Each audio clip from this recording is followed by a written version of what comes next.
Assalamualaikum warahmatullahi wabarakatuh. A'udzu billahi minasy syaithanir rajim. Bismillahirrahmanirrahim. Alhamdulillahilladzi arsala anbiya'a dzawi fatana bisidqi wat tablighi wal amanah. Summassalatu wassalamu ala taha rasulillah. Summassalatu wassalamu ala yasin habibillah wa ala alihi wa ashabihi wa man tabi'ahu bi ihsanin ila yaumil qiyamah. Subhanaka la ilma lana illa ma 'allamtana innaka antal alimul hakim. Rabbi shrah li sadri wa yassir li amri wahlul 'uqdatam min lisani yafqahu qawli waj'al li waziran min ahli. Amma ba'du. Hadratul ulama wal qurama wa hadratul jamaah, Bapak Ibu dan segenap pengurus Masjid Jami Syiar Islam yang semoga kita semua selalu diberkahi, diridhoi dan dikaruniai sehat, afiat, panjang umur dalam taat ibadah kepada Allah Subhanahu wa taala. Alhamdulillahirabbil alamin, memuji dan bersyukur kepada Allah. Alhamdulillah, pagi subuh berbahagia ini kita kembali dipertemukan oleh Allah di ruangan yang paling mulia di muka bumi, yakni di masjid, dan semoga ini nanti menjadi wasilah kita bertemu kembali di surganya Allah dalam ridho dari Allah Subhanahu wa ta'ala. Bersalawat kepada Rasulullah, Allahumma salli ala Sayyidina Muhammad. Dengan bersalawat itu merupakan salah satu dari ribuan atau bahkan jutaan cara untuk kita menjadi umat yang mencintai dan dicintai oleh Rasulnya, dan harapan terbesar yaumul akhir memperoleh syafaat dari Rasulullah Sallallahu Alaihi Wasallam. Bapak, Ibu dan jamaah yang dimuliakan Allah. Ya Allah, gak kira-kira kopinya. Ini alamat sampai duhur baru keluar ini. Ya Allah. Spesial, spesial. Gitu ya. Ya, dendam sih. Jadi saya liatin terus kalau ada kopi. Ya Allah. Maklum lah ya, kan perjalanan saya dari Jawa Barat, Bu. Aku lulusan sama Kuntilanak pulang. Kuntilanak pulang saya berangkat. Jemaah yang dimuliakan Allah, hari ini tepat kita berada di pertengahan bulan Rabiul Awal, atau lebih masyhur dengan bulan Maulid, bulan dilahirkannya Nabi kita Muhammad Sallallahu Alaihi Wasallam. Mayoritas umat Islam di dunia mengadakan perayaan Maulid dengan berbagai macam cara. Kalau kita di Jakarta rata-rata baca Maulid, entah itu Situduror, entah itu Barzanji, entah itu Tiba, kemudian disambung dengan tausiah atau ceramah agama. Kalau di daerah saya, dari tanggal 1 Rabiul Awal baca Barzanji keliling dari rumah ke rumah. Nanti pas malam 12 kumpul di masjid baca Barzanji juga, tapi nggak ada ceramahnya. Di daerah Solo lain lagi, ada arak-arakan hasil bumi, bentuk syukur. Tetapi ada sebagian kecil saudara kita yang nggak mau. Katanya Nabi memang dulu pernah ada yang Maulid. Sahabat Abu Bakar, Umar, Utsman, Ali, apakah pernah ada yang Maulid? Itu pertanyaan mereka. Terlepas dari kontroversi yang setuju dan tidak setuju, yang pro dan kontra, tentu kita ambil hikmahnya. Bagi orang yang pro, yang senang dengan Maulid, biar dihantam kayak apa ini bid'ah, sesat, neraka, tetap jalan terus. Yang nggak mau, biar diunjukin dalilnya segambreng, sekitab lah perlu, tetap nggak mau. Bahkan saya pernah kayak dijebak ngisi pengajian di satu masjid yang saya tahu itu masjid itu anti Maulid. Saya tahu itu masjid anti Maulid. Nah, begitu pengajian baru dimulai, MC-nya kayak Pak Ustadz Rohmat tadi bilang, Pak Ustadz nanti Pak Ustadz memberikan materi kurang lebih 30 menit, nanti sisanya kita diskusi tanya jawab. Oke. Begitu dibuka sesi pertanyaan tanya jawab, langsung ada bapak-bapak yang nanya. Pertanyaan begini, Pak Ustadz, bagaimana hukumnya perayaan Maulid? Saya jawab begini. Sebelum saya jawab, Bapak saya tanya dulu. Bapak menganggap perayaan Maulid itu budaya atau agama? Saya tanya begini, perayaan Maulid itu menurut Bapak budaya atau agama? Bingung kan dia jawabnya. Dia kalau jawab agama saya salahin, jawab budaya saya salahin juga. Saya bilang begini, Pak, saya tahu Bapak mau jebak saya. Bapak udah kenal saya, sering komunikasi di Facebook bahwa saya orang yang hobi dengan Maulid. Sementara saya diundang di masjid yang anti Maulid. Kemudian dibuka sesi tanya jawab, yang pertanyaan langsung ngantem. Bagaimana perayaan Maulid? Saya bilang, silakan Bapak jawab dulu pertanyaan saya. Maulid itu, perayaan Maulid ya, itu budaya atau agama? Dia bilang, awalnya dia bilang agama. Kalau agama harus ada dasar dalil yang qat'i dari Quran dan hadis. Perayaan Maulid ada nggak? Nggak ada. Oh yes, oke. Sekarang pindah jawaban kamu budaya. Budaya. Lah kok budaya kok disalahin, dibid'ahin itu loh, salahnya di mana? Budaya, Pak. Kita pakai baju ini kan budaya. Kita pakai peci ini budaya. Bahkan baju begini kan nyebutnya baju koko, Pak ya. Bener ya? Koko itu kan identik dengan Cina. Kenapa kalau ini disebut baju muslim nggak pakai nama Ahmad, Abdul, lah kok pakainya namanya baju? Ini budaya. Kalau budaya kok sampeyan bid'ahin, dalilnya apa? Jadi kayak jebakan Batman, Pak, dijawab agama salah, diajak budaya yo salah.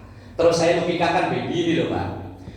Perayaan Maulid itu budaya, tetapi isinya ajaran agama. Bapak itu seperti orang kalau ditawarin rujak, wah nggak mau saya kalau rujak.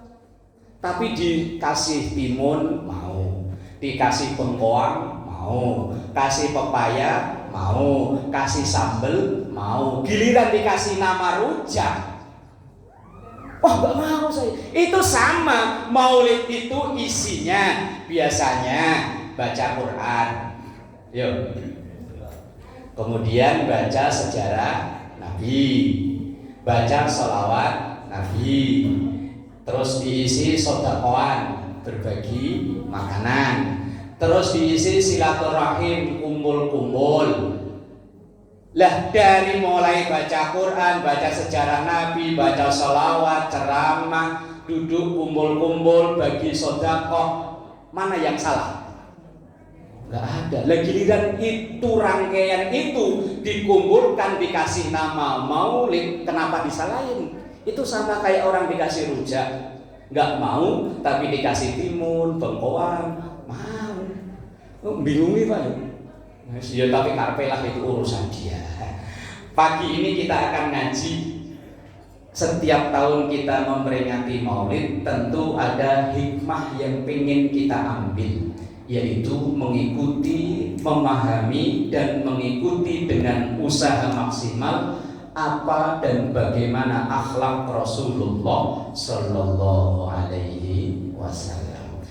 Baik, akan saya kutipkan dari kitab yang paling populer yang setiap kita insya Allah kenal, yaitu Al-Barzanji. Bahkan di daerah-daerah tertentu Al-Barzanji itu dianggap acara ritual. Daerah saya iya, kalau baca Barzanji harus sampai habis. Kalau di kita kan asal walamma tamma min hamlihi syahrani ala aqwaril masyhuril marwiyah, langsung makhlul qiyam, duduk doa, selesai, besek bagi. Kalau di sambung saya enggak, pokoknya sampai habis itu 19 plus 20 doa. Kayak dianggap ritual. Kalau nggak habis katanya nggak afdol ini. Dalam Al-Barzanji yang ditulis oleh Al-Imam Abu Ja'far Al-Barzanji, di pasal yang terakhir sebelum doa. Ini kalau di kita ya jarang dibaca ya. Itu membahas tentang bagaimana akhlak Rasulullah, karakter dan kepribadian Rasulullah Sallallahu Alaihi Wasallam. Saya bacakan sepotong, Pak. Wa kana sallallahu alaihi wasallam syadidal haya'i wat tawadhu. Pernah dengar nggak? Pernah dibaca nggak? Jarang yo, jarang nyampe sini masalahnya ya bacanya. Keburu acaranya adem. Apalagi acaranya habis maghrib keburu Pak Tamrin ada Isya. Kalau acara habis Isya kelamaan. Ya karena kebiasaan, budaya di kita seperti itu.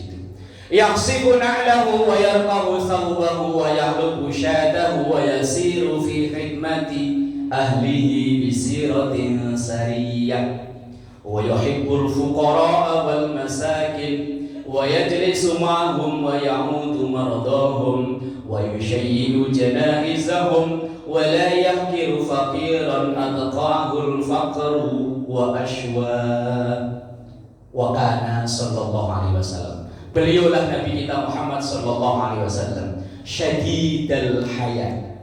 Karakter sifat beliau itu syadidal haya, sangat pemalu. Kadang kita umatnya bukan malu tapi malah malu-malui. Rasulullah sampaikan dalam hadisnya, al-haya'u minal iman, malu itu bagian dari iman. Siapapun apapun status sosialnya, jabatannya apa, kalau sifat malu sudah hilang, bahaya. Bahaya. Biar dia katanya ustaz, kalau udah nggak punya malu, bahaya. Selamatan apa aja pengen dibawa. Guru sini, boyang sini, boras sini, angkot semua, padahal di rumah cuman dia bertunggal, tinggal 2 istrinya. Ya Allah. Itu semangat atau rakus?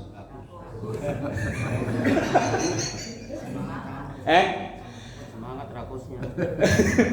Or kita itu kadang sulit membedakan mana semangat, mana rakus, mana irit, mana pelit. Rakus sama semangat bedanya tipis yo. Pelit sama irit. Saya kasih contoh nanti Bapak yang jawab. Misalnya kayak tadi loh, budaya kita kalau selamatan biasanya makanan yang di piring itu diangkut apa?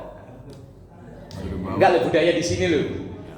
Anggot ya, anggot. Iya, tuan rumah itu entah basa-basi, entah beneran yo. Ayo bapak-bapak. Ya, saya kasih contoh Pak.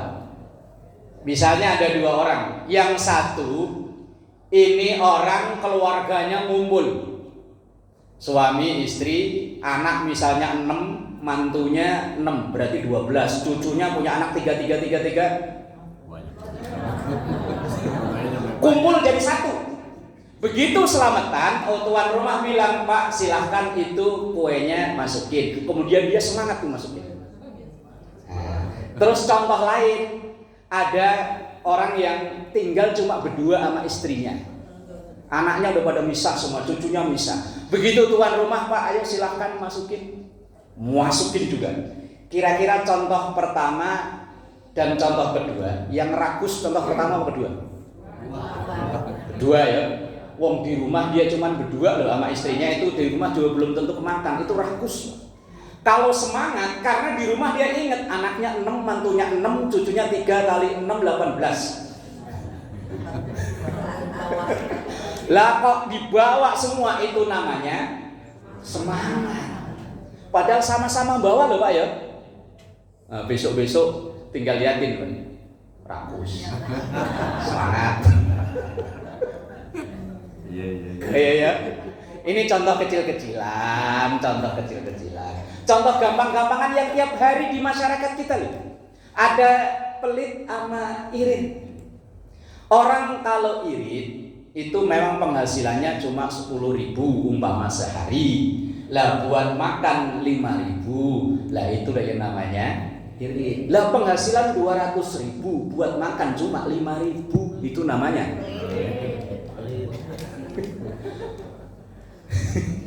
Ya terserah ya.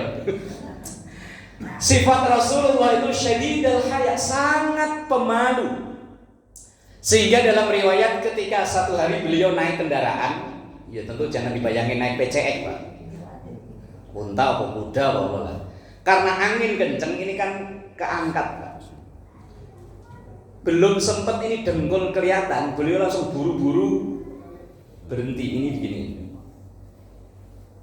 Padahal beliau laki-laki, saat itu yang lihat sama-sama laki-laki. Kadang kita mohon maaf, udah dipanggil ustaz, udah dipanggil haji, keluar rumah pakai celana pendek mepet. Di sini mah insya Allah enggak lah ya. Enggak di sini. Pak dekat kayak sarung semua ya. Enggak tahu kalau ntar. Alasannya mana Pak Ji? Jogging. Wah. Ya kan bisa pakai celana yang panjang. Aurat laki-laki itu minimal baina surrah war rubah, antara ini pusar sama lutut.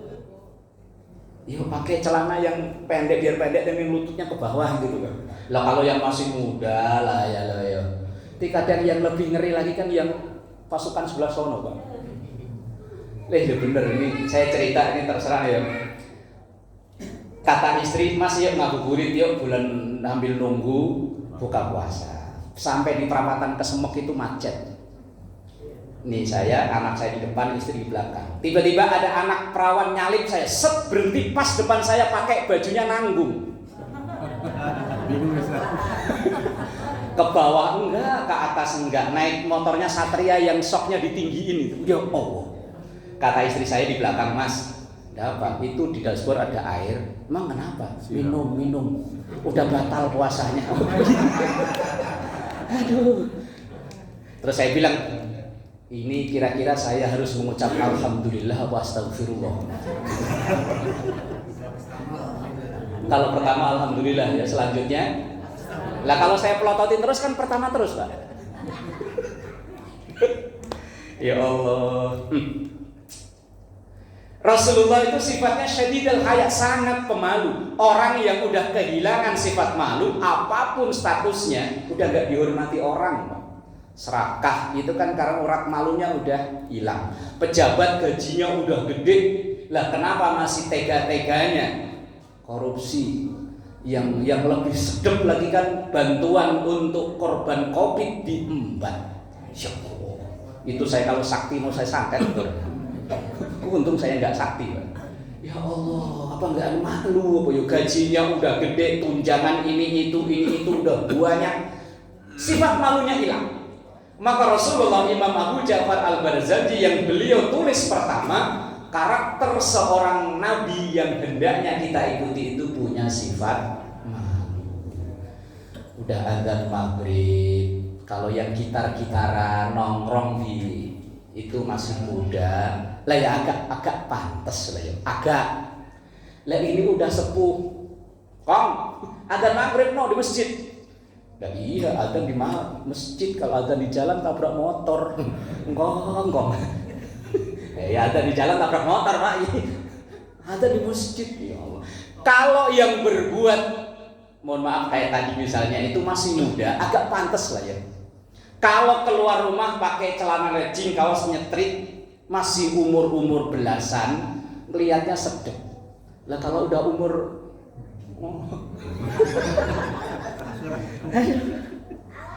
padahal Rasulullah itu syadidal haya.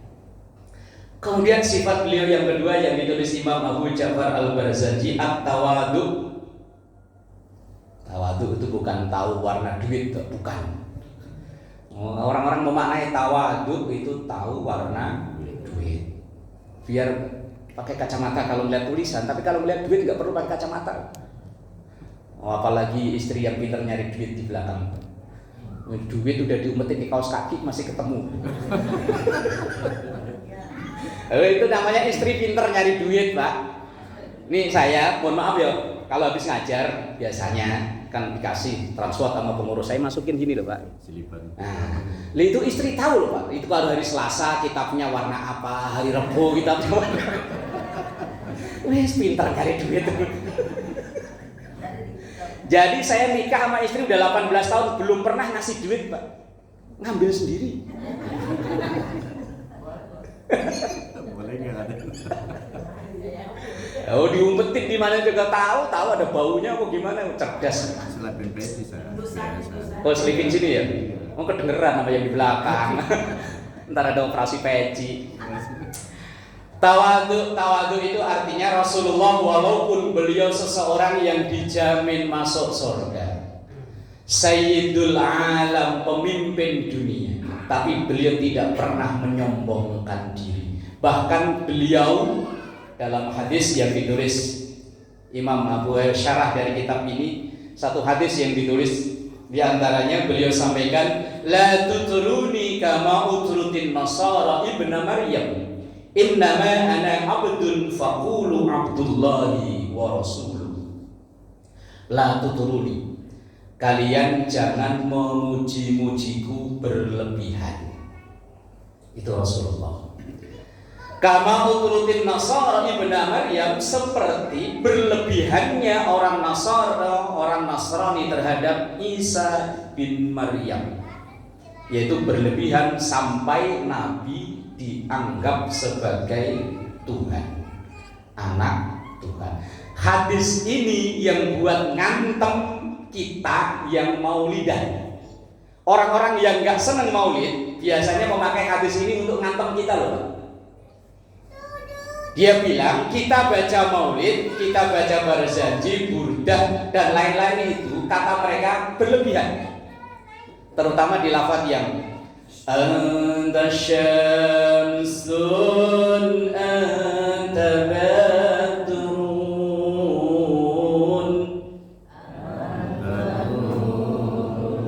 Mana kopinya?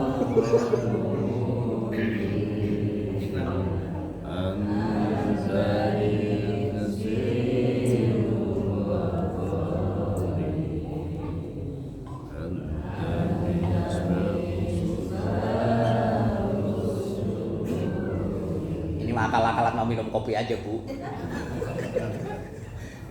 Lah orang ceramah mah akal-akalan gimana, masuk izin minum kopi kan juga pantas.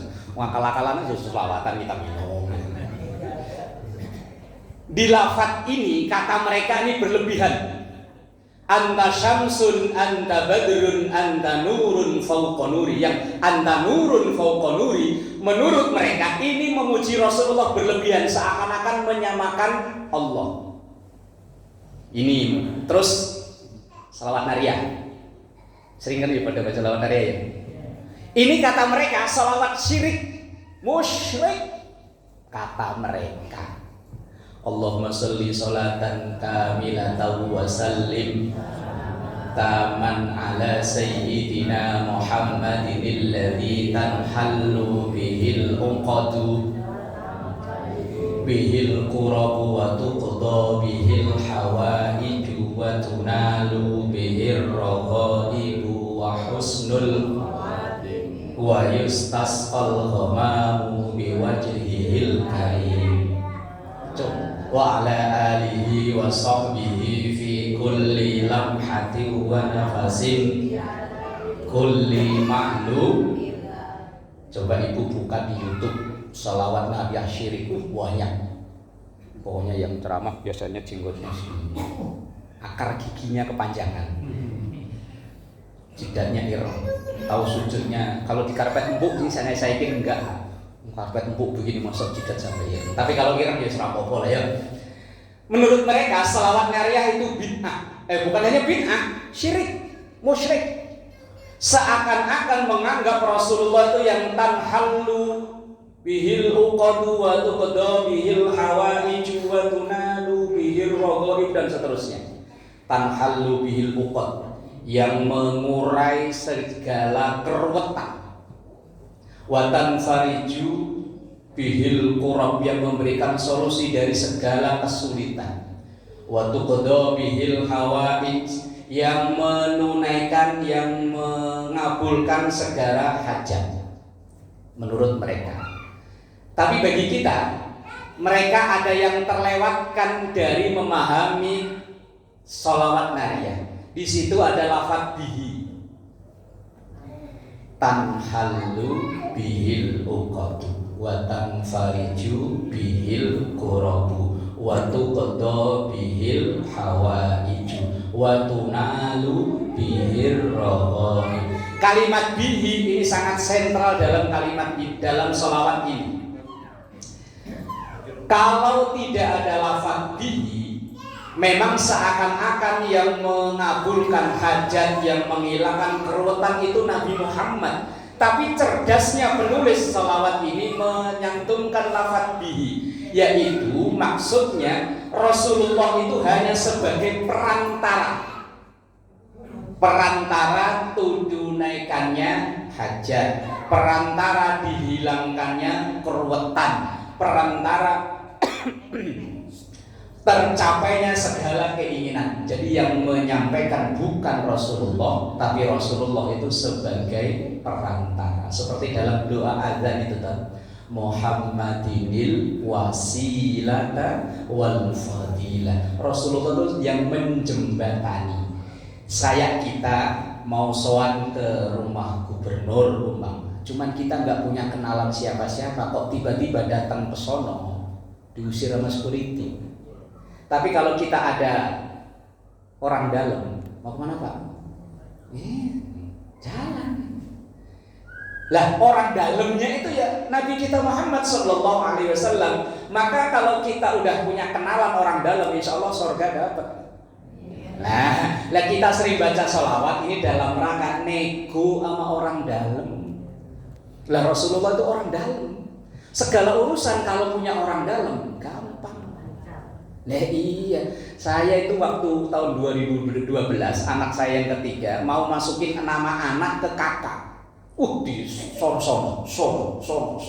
Kebetulan saya pas mau keluar dari parkiran kelurahan ketemu ada salah satu pengurus masjid yang sering saya ngisi begini. Pak Ustaz, dari mana? Ini tadi saya mau ini cuma disuruh sono, suruh ke sini. Sini Pak Ustaz. Udah Pak Ustaz duduk sini aja. Loh nggak lama. Kakak udah jadi. Butuh orang dalam Pak ya. Nah, kita sama Nabi Muhammad itu orang dalam. Makanya ketika kita berdoa selalu diawali dengan sholawat, ditutup juga dengan sholawat. Ini dalam rangka kita melibatkan orang dalam. Kalau bahasa ini katanya KTBLC apa namanya? Yang surat sakti itu. Memo. Ada memo dari orang dalam. Nah, itu loh. Lah kita berselawat itu dalam rangka supaya dekat sama orang dalam. Bahasa gampangnya gitu. Nah kalau mereka nggak mau, ya itu urusan dia, dia mungkin punya jalan sendiri, jalan khusus, ya urusan dia lah ya. Lah sifat Rasulullah itu tawadu. Apa bentuk tawadunya Rasulullah? Imam Abu Ja'far langsung nulis. Moga-moga ini suami ibu masuk ke sini. Beliau itu yahsifu na'lahu. Kalau kemana-mana pulang pergi beresin alas kaki, sendal atau sepatu. Suami ibu gitu ya.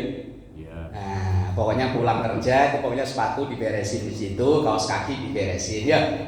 Itu Nabi begitu.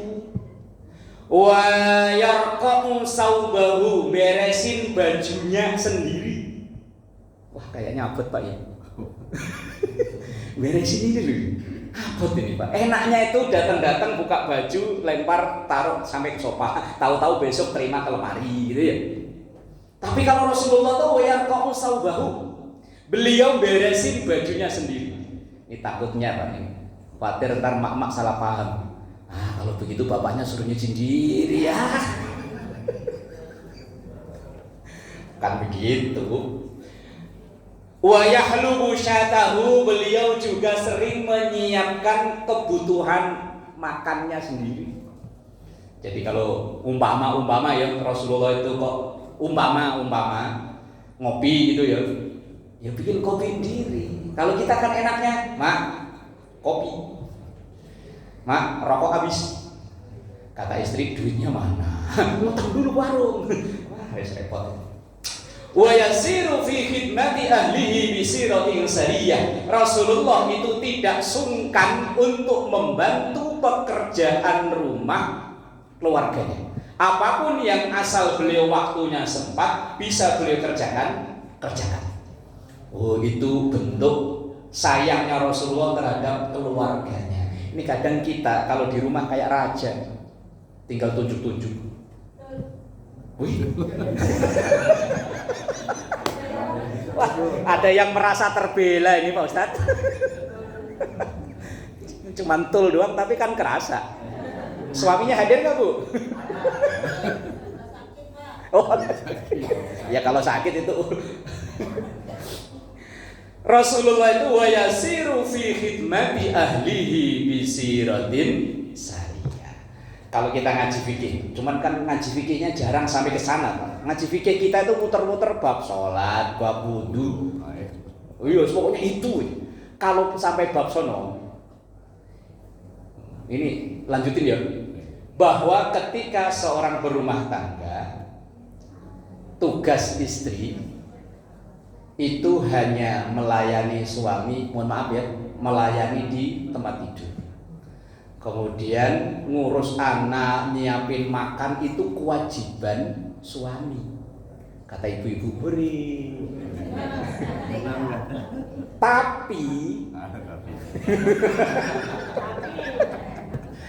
Tapi seorang istri harus patuh sama suami.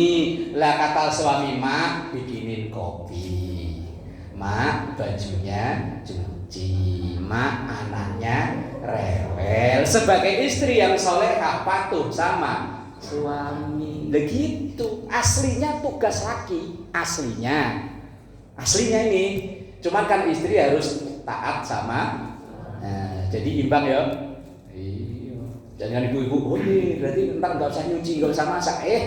Kan wajib taat sama suami. Suami pulang nongkrong main catur kan lapar.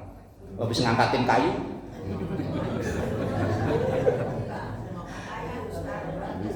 Iya mak, lapar nih mak.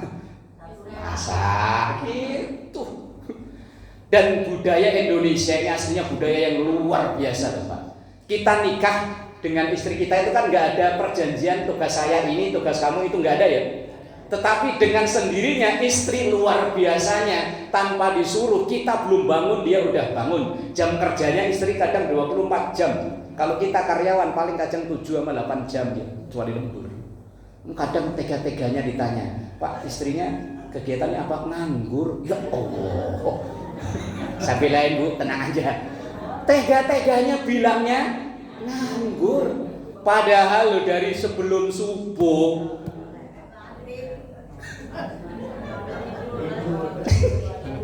tenang Bu, pokoknya saya belain dah. Lo, ini saya pernah survei di rumah saya.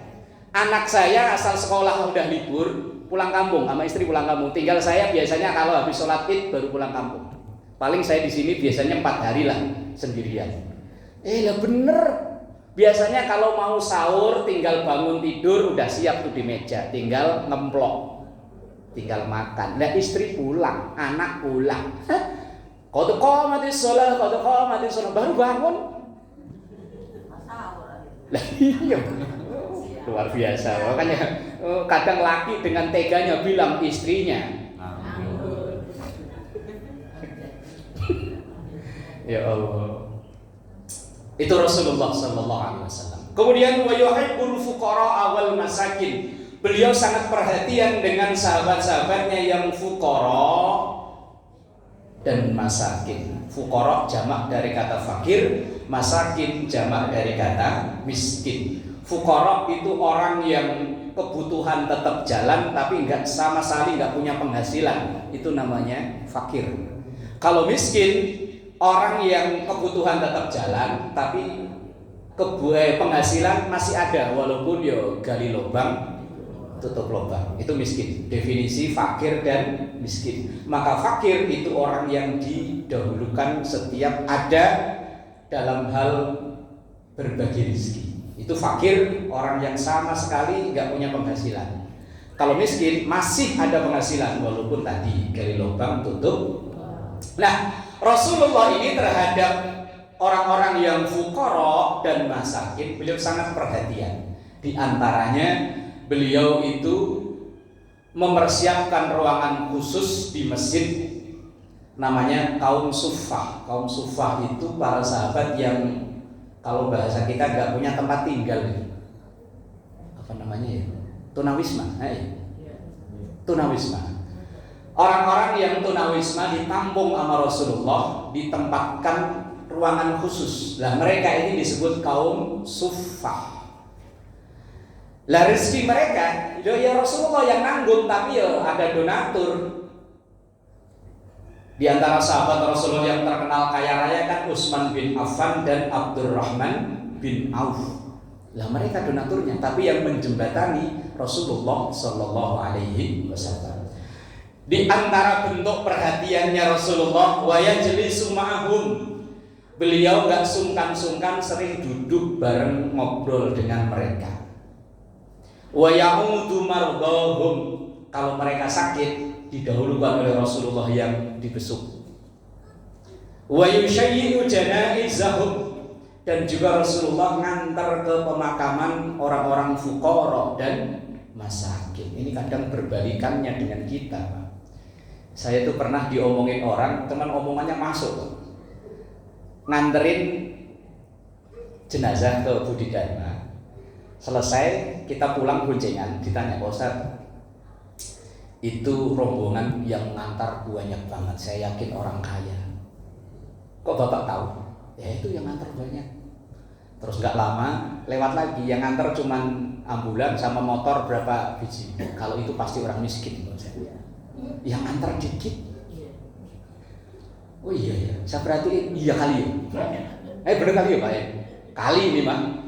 Tahu bener kok enggak? Saya nggak nanyain itu kamu orang kaya enggak? Ya enggak. Hanya omongan dia, cuman saya bayang-bayangin setiap ada kejadian begitu, iya. Begitu si fulan ini terkenal orang kaya di situ, yang nganter banyak. Tapi begitu orang yang tinggalnya ngontrak, yang nganter ya cuma ambulan. Ustadznya kalau perlu baca tahlilnya ya yang super singkat.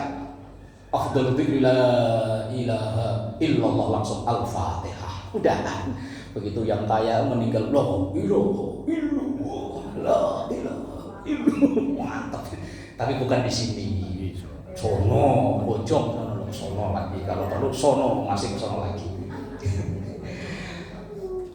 Wala yahqiru faqiran adqa'ul faqru wa asywa. Dan sedikit pun Rasulullah tidak pernah merendahkan, menghina sahabatnya yang miskin. Bahkan dalam satu hadisnya Rasulullah pernah menyampaikan, sama-sama orang saleh, sholatnya sama-sama bagus, ibadahnya sama-sama bagus. Orang miskin dan orang kaya nanti masuk surganya duluan orang miskin, bedanya 500 tahun.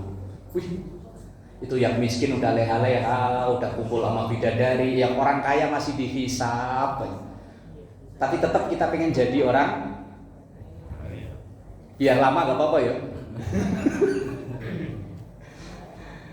Rasulullah sampai untuk menghibur loh. Ini yang miskin-miskin biar tetap semangat dalam ibadah, ya wes. Yang sono berangkat umroh seminggu 3 kali, biarin. Rumahnya mepet Ka'bah kan seminggu 3 kali. Kamu udah di sini aja. Sampai bilang Rasulullah, kalau kamu Jumatan nggak pernah ketinggal, insya Allah pahalanya sama kayak orang haji. Wong nggak bisa berangkat ke sono. Ini untuk menghibur yang kismin. Ayo, nggak bisa sodakoh, wes kamu sodakoh tenaga. Ayo, nggak bisa ngasih nasi kotak, yo wes kotaknya. Selalu ada jalan untuk kita menjadi hamba Allah. Lah Rasulullah itu terhadap sahabatnya yang kayak begitu itu ya dibela. Ya, dalam banyak hadis ya tadi 500 tahun lebih dahulu daripada orang kaya. Maka ada seorang sahabat yang tadi saya bilang namanya Abdurrahman bin Auf, ketika dengar Rasulullah begitu itu, ketika beliau hijrah semua harta bendanya nggak ada yang dibawa, semuanya ditinggal. Tapi wong udah kadung ketempelan urat kaya, kerja ya asal kerja, dagang asal dagang, dia jadi orang kaya lagi. Abdurrahman bin Auf sampai bosen jadi orang kaya, itu semua harta benda ditinggal-tinggalin. Bahkan sampai saking bosennya jadi orang kaya, para petani-petani anggur yang busuk itu dibeli dengan harga sama dengan anggur yang bagus. Sampai orang-orang itu bilang, ya Abdurrahman bin Auf udah bosen apa jadi orang kaya ya? Anggur busuk kok dibeli sama dengan anggur bagus. Kurma busuk ya dibeli sama dengan kurma bagus. Tapi yang kadang ketempelan orang kaya, Pak. Begitu anggur kurma yang busuk-busuk itu ditimbun, lu ada juragan dari Persia atau dari mana itu datang, yang dicari bukan kurma bagus, bukan anggur busuk, yang dicari justru yang itu, dibeli dengan harga 2 kali lipat kalau ketempelan orang kaya. Abdurrahman bin Auf. Lah kalau kita kadang dagang udah dibagus-bagusin, ya Allah, ketempelan urat kismin. Dan itu diantara akhlak Rasulullah Sallallahu Alaihi Wasallam. Karena waktu juga udah setengah belum jam. Oh, ntar kelamaanmu ada yang gelisah, saya mau pulang. Ayo, kita cukupkan ya. Insya Allah kalau panjang umur, sehat afiat, kita sambung lagi membahas tentang akhlak Rasulullah Sallallahu Alaihi Wasallam. Sampai di sini. Kalau ada yang mau menyampaikan sesuatu, monggo silahkan. Kalau bisa saya jawab, ya saya jawab. Nggak bisa, ya PR buat saya. Kalau enggak, ya ada Pak Ustadz Rohman. Ayo kan. Monggo silakan Pak. Silakan Pak. Ada yang mau bertanya?